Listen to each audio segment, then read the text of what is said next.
दोस्तों, ये कहानी एक ऐसे कपल की है जो कि एक सुनसान आयरलैंड पर फंस जाते हैं। अब वह दोनों अपनी जिंदगी बिताने के लिए वहां पर क्या क्या करते हैं, यही हम देखेंगे आज की इस कहानी में। तो कहानी शुरू होती है और हम अंबर नाम के एक औरत को देखते हैं जो कि बहुत ज्यादा घमंडी होती है। हैमर को अपने पति के दौलत पर बहुत घमंड था, इतना घमंड कि वो अपने सामने वाले इंसान को चूतियां समझती है। एक दिन औरत अपने हस्बैंड और टोनी और दो कपल्स के साथ अपने प्राइवेट प्लेन पर बैठकर लंबे स्ट्रिप पर जाने के लिए रवाना हो जाती है। यह क्रम इटली से लेकर ग्रीक तक जाने वाला था। वहां पहुंचकर कुरु कैप्टन, एक बावर्ची और एक नौकर उसका वेलकम करते हैं। पर अंबर तो अपने ही घमंड में थी, इसलिए वह उन पर बिल्कुल भी ध्यान नहीं देती। शॉपर के दौरान उनके साथ एक माइक नाम का नौकर भी होता है जो अंबर को उसका कमरा दिखता है। फिर उससे पूछती है कि क्या शिप में जिम नहीं है, तो इस पर माइक उसे एक साइकिल लाकर देता है और कहता है कि आप इस पर पैदल मारकर अपनी एक्सरसाइज कर सकती हो। अब इस बात से अंबर बहुत ज्यादा गुस्सा हो जाती है और माइक को डांटने लगती है। अब बेचारा माइक और क्या ही कर सकता था, उसे काम के पैसे मिल रहे थे, इसलिए वह चुपचाप उसकी डांट सुनता है।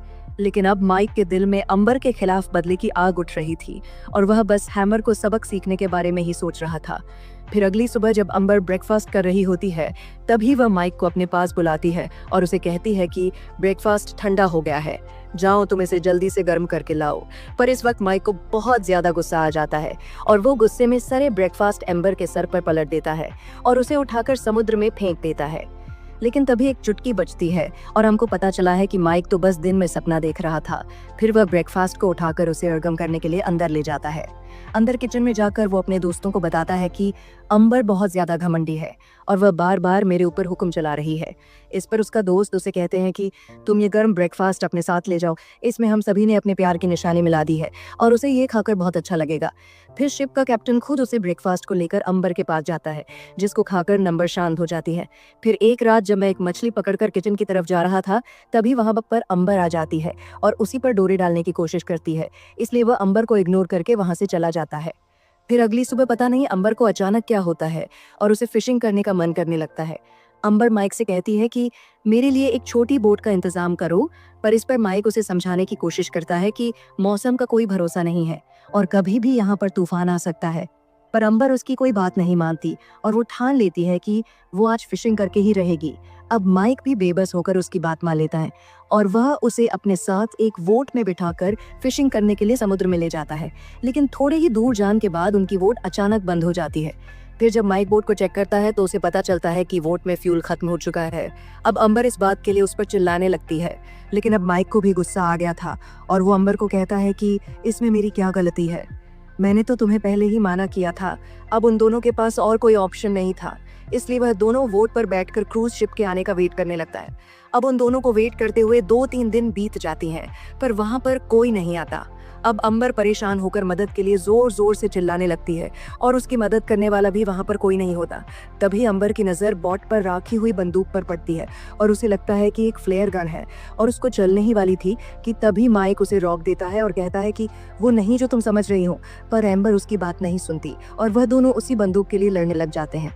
पर तभी अचानक वो बंदूक चल जाती है और वो सीधा उसी बोट के एयर बैग पर लग जाती है, जिससे उस बोट के एक तरफ के एयर बैग में से हवा निकाल जाती है। अब वह दोनों निराशा होकर इस बोट पर बैठे हुए होते हैं, पर तभी उनके सामने किनारा दिखता है और वो दोनों फटाफट तैरते हुए उस किनारे तक पहुंच जाते हैं। फिर माइक ऊपर चढ़कर उस जगह का पता लगाने की कोशिश करता है, पर काफी ढूंढने के बाद भी उसे वहां पर कुछ नहीं मिलता और उसे पता चलता है कि यह एक सुनसान आयरलैंड है। दूसरी तरफ अंबर को माइक के ऊपर बहुत गुस्सा आ रहा था और वो उसे कहती है कि सिर्फ तुम्हारी वजह ये सब हुई, बस अपने घर पहुंच जाऊं, मैं अपने लॉयर को बोलकर तुम पर कैसे कर दूंगी। अब माइक को भी इस बात पर गुस्सा आ जाता है और वह कहता है कि तुमको जो उखाड़ना है उखाड़ लो, बोलकर वो वहां से चला जाता है। फिर थोड़ा आगे जाने के बाद माइक को वहां पर एक टूटा फूटा घर मिल जाता है और पास ही में ही एक फेंकी हुई कोल्ड ड्रिंक की बोतल मिल जाती है। फिर माइक मछली पकाने के लिए खटियार बनाता है और उससे मछली पकड़ भी लेता है, जिसके बाद वो उसे आग में भूनता है और छांव में बैठकर आराम से खाने लगता है। दूसरी तरफ अंबर उसे देखकर जलने लगती है। फिर वो भी उसी आइलैंड पर खाना ढूंढने की कोशिश करती है, पर उसे वहां पर कुछ नहीं मिलता।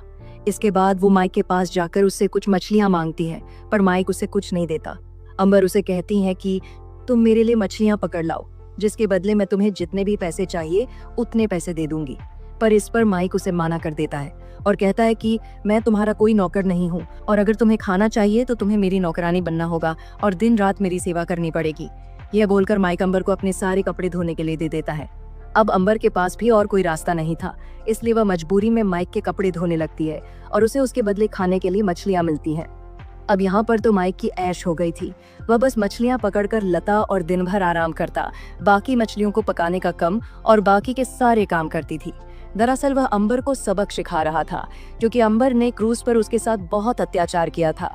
अब ऐसे ही कई दिन बीत जाते हैं और उन दोनों को वहां पर ढूंढने कोई भी नहीं आता।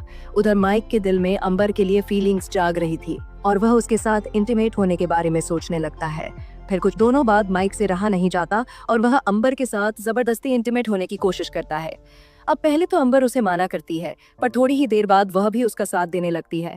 पर तभी माइक वहीं पर रुक जाता है और वो उसे कहता है कि अभी मैं तुम्हारे साथ कुछ नहीं करूंगा, जब तुम खुद तड़पते हुए मेरे पास आओगी तभी मैं तुम्हारे साथ ये सब करूंगा। अब अंबर की भी इच्छा अधूरी रह गई थी, इसलिए वह भी बस इंटीमेट होने के बारे में ही सोचती रहती है। फिर अगली सुबह वह माइक के पास आई और उसे पूछती है कि क्या तुम एक बार मेरे साथ इंटीमेट हो सकते हो? अब मुझसे रहा नहीं जा रहा। अब माइक भी मान जाता है और फिर वह अपने घर के अंदर ले जाता है, जिसके बाद वह दोनों पूरी रात वहां पर पलंग तोड़ते हैं।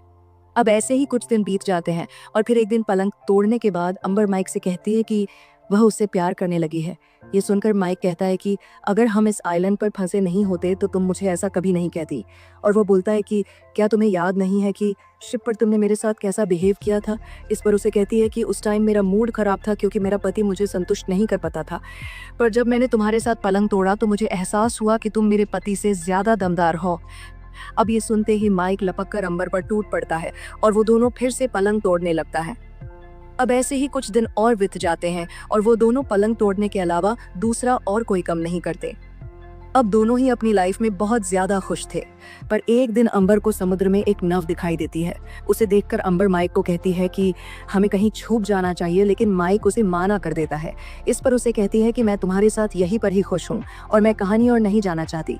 लेकिन माइक उसे समझाते हुए कहता है कि मैं भी तुमसे बहुत प्यार करता हूँ, पर हम अपनी सारी जिंदगी इस सुनसान आयरलैंड पर तो नहीं बिता सकते, इसलिए एक बार हम यहाँ से निकाल जाएं तो हम साथ में कहीं भाग जाएंगे।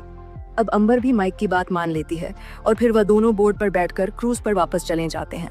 वापस पहुंचकर अंबर का हस्बैंड माइक को उसकी वाइफ की देखभाल करने के लिए थैंक यू बोलता है, लेकिन उसे नहीं पता था कि पिछले कुछ दिनों से माइक ही उसका दूसरा हस्बैंड बना हुआ था।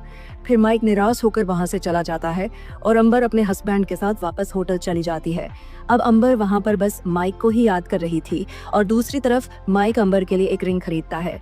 फिर वो होटल के रिसेप्शन पर आकर हैमर को फोन करता है और अंबर उसे कहती है कि तुम बस बता दो कि तुम्हारे साथ कब जाना है, मैं तुम्हारे साथ चलने के लिए तैयार हूँ।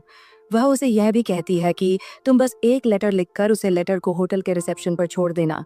फिर इस रात माइक एक लेटर लेकर उस होटल के रिसेप्शन पर दे देता है।